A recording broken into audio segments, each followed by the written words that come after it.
Charlie Chaplin நடித்த வேடிக்கை படங்களை நீங்கள் பார்த்திருப்பீர்கள் என்று நினைக்கிறேன். சிலர் எத்தனை முறை அந்த படங்களை பார்த்தாலும் இதை வேண்டாம் என்று கூறுவதே இல்லை.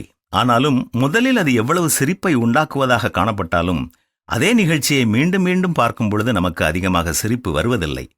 ஆனால் நம்மில் பலர் என்றோ நம்மை துக்கப்படுத்திய அந்த 1 அல்லது 2 சம்பவங்களை மட்டும் நினைத்து நினைத்து எத்தனையோ காலங்களாக, மாதங்களாக, வருடங்களாக கவலைப்படுகிறோமோ?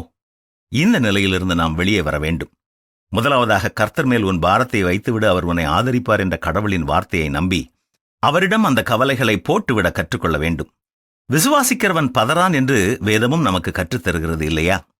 இரண்டாவதாக, கிறிஸ்து நம் பாவங்களை மன்னித்தது போல நாம் நம்மை வேதனைப்படுத்தியவர்களை மன்னிக்காமல் இருக்கிறோமா என்பதை சிந்தித்து பார்க்க வேண்டும்.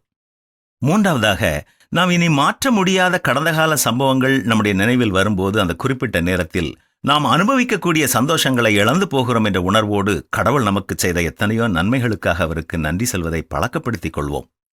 எப்பொழுதும் சந்தோஷமாயிருங்கள், இடைவிடாமல் ஜெபம் பண்ணுங்கள், எல்லாவற்றிலேயும் ஸ்தோத்திரம் செய்யுங்கள். அப்படிச் செய்வதே கிறிஸ்து இயேசுவுக்குள் உங்களை குறித்து தேவனுடைய சித்தமாக இருக்கிறது. என்ன செய்வோமா?